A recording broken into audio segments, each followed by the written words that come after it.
নমস্কার, আমার নাম উত্তম কুমার বর্মন।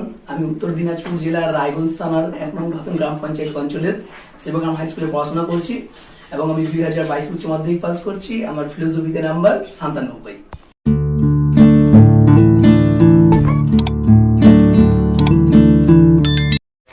আমি জয়ন্তী বর্মন।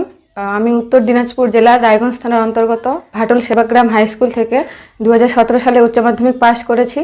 আমার ফিলোসফিতে টোটাল নাম্বার 96। উচ্চ মাধ্যমিক টেস্ট প্রশ্নপত্র দর্শন বা ফিলোসফি।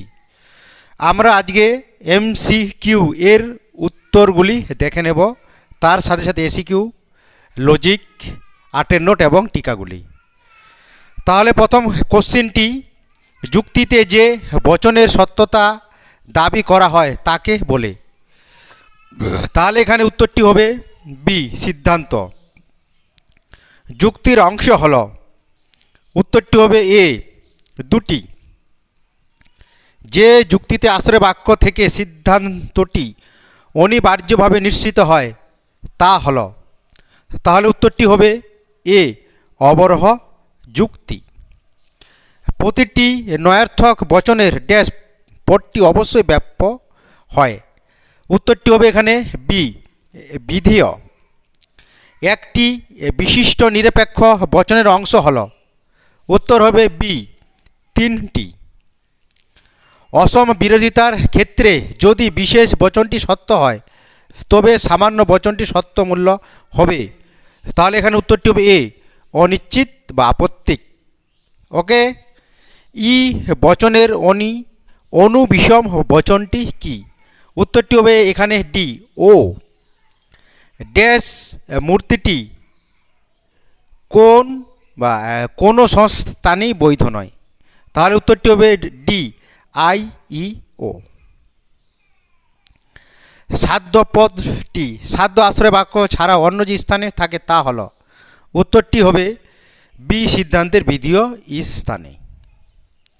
বৈকল্পিক বচনে অথবা শব্দের বিসংবাদী অর্থ হল। এখানে উত্তরটি হবে সি, একটি বিকল্প সত্য হলে অপরটি মিথ্যা হবে।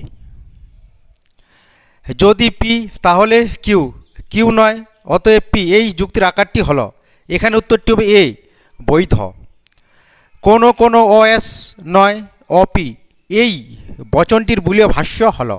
এখানে উত্তরটি হবে কিন্তু এখানে আছে কোন বচন, এটা ও বচন, তার মানে এখানে হবে B, S bar P not equal to 0।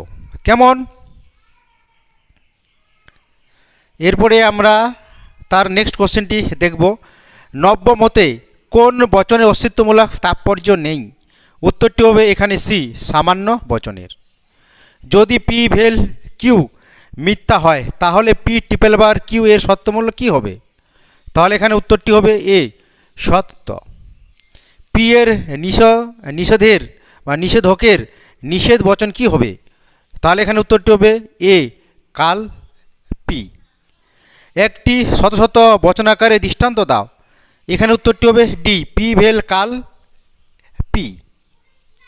না, এখানে উত্তরটি হবে সি, পি কাল পি ভেল কাল কিউ। ওকে, এখানে উত্তর কিন্তু হবে সি। অবৈজ্ঞানিক আহার অনুমানের মূল ভিত্তি কি?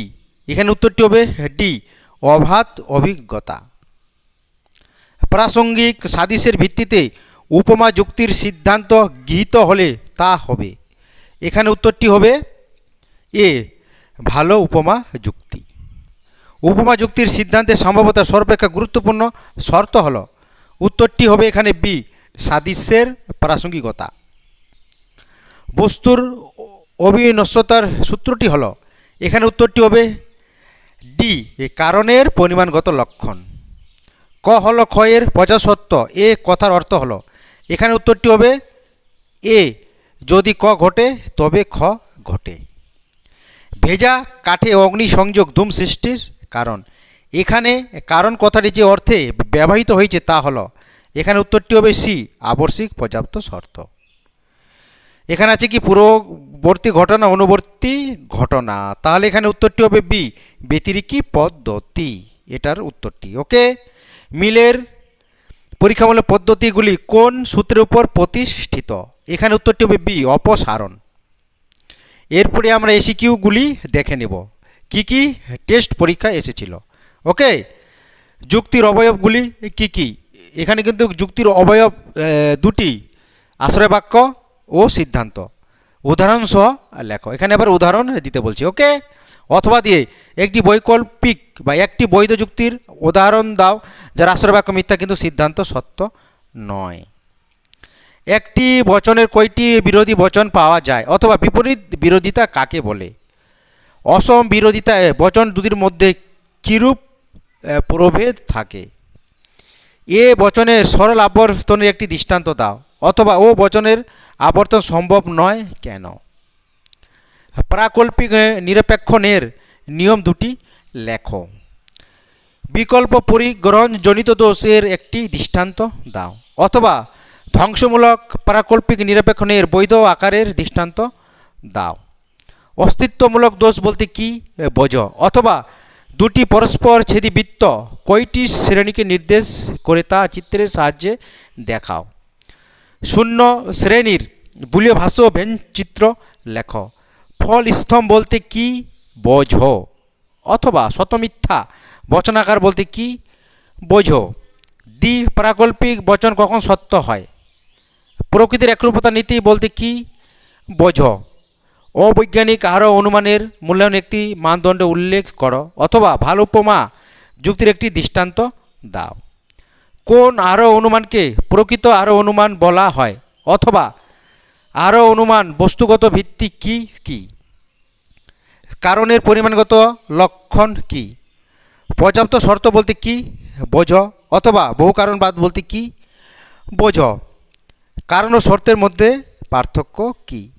এরপরে আমরা শুধু লজিকগুলি দেখে নিব। এখানে কিন্তু নোট থাকবে অথবা লজিক। তাহলে এখানে কি এসেছিল? গুণ ও পরিমাণ নির্দেশ করো। তাহলে বচন করে আমাদেরকে কি করতে হবে? গুণ ও পরিমাণ নির্দেশ করো। তাহলে প্রথম বাক্যটি কি ছিল? কতিপয় ছাত্র মনোযোগী। তাহলে এটা কিন্তু আই বচন হবে। আই বচনের তোমরা গুণ আর পরিমাণ বের করবে। আই বচনের গুণ কি সদর্থক, পরিমাণ কি বিশেষ। খুব কম সংখ্যক ব্যবসায়ী মিথ্যা কথা বলে না। তাহলে এটা কোন বচন হবে? খুব কম। তাহলে কদাচিৎ কচিৎ খুব কম, এটাও কিন্তু আই বচন হবে। ওকে, অমানুষ কবি নেই, এটা কিন্তু ই বচন হবে। তাহলে এখানে বচনটি হবে কোনো কবি নয়, অমানুষ। ই বচনের গুণ কি? নয়ার্থক, পরিমাণ কি সামান্য বা সার্বিক।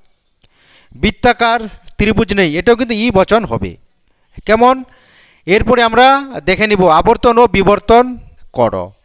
তাহলে প্রথম কোশ্চেনটি কেবলমাত্র ধার্মিকরাই সুখী, এটা এ বচন হবে এবং উদ্দেশ্য বিধিও চেঞ্জ হবে। তাহলে আমরা কি করে বচনটি করব? সকল সুখী ব্যক্তি হয় ধার্মিক। ওকে, সহজাত ধারণা বলে কিছু নেই, এটা কোন বচন হবে? এটা কিন্তু ই বচন হবে। জড়বাদীরা আস্তিক নয়, এটাও কিন্তু ই বচন হবে। খুব অল্প লোকেই বুদ্ধিমান, তাহলে এটা আই বচন হবে। ওকে, এরপরে আমরা বৈধতা বিচার দেখব। নিরপেক্ষ ন্যায় থেকে কি মূর্তি সংস্থান উল্লেখ করে এবং প্রত্যেকটি বৈধতা বিচার করো। সব পাখির মতো বাদুরের ডানা আছে, অতএব বাদুর অবশ্যই পাখি, এটা কিন্তু সংক্ষিপ্ত ন্যায়। কেমন? অধিকাংশ পণ্ডিত ব্যক্তি স্বার্থপর এবং সে পণ্ডিত নয়, সুতরাং সে স্বার্থপর নয়। তাহলে তোমরা এটা বের করবে কোন দোষ হবে? সাধ্যপদ না সাধ্যদোষ, পক্ষদোষ না অব্যপে হেতু দোষ, না চারিপদ জনিত দোষ, তোমরা বের করবে। ওকে, এরপরে আমরা দেখে নেব 8 মার্কের কোশ্চেন। তাহলে কি ছিল 8 মার্কের কোশ্চেনটি? মিলের অন্যই পদ্ধতি ব্যাখ্যা করো, সংজ্ঞা আকার দৃষ্টান্ত, সুবিধা দুটি অসুবিধা দুটি। তারপরে একটা উদাহরণ দিয়ে আছে, এটা কি অন্যই ব্যতিরিকী পদ্ধতি। ওকে, তারপরে আমরা টিকাগুলি দেখে নেব। তাহলে এখানে কি টিকা এসেছিল? অবৈধ সামান্যীকরণ দোষ এবং স্বকার্যের কোনো একটি অন্যটিকে কারণ বা কার্য বলে গণ্য করা দোষ। কেমন? এটা গেল টেস্টের দর্শনের প্রশ্নপত্র।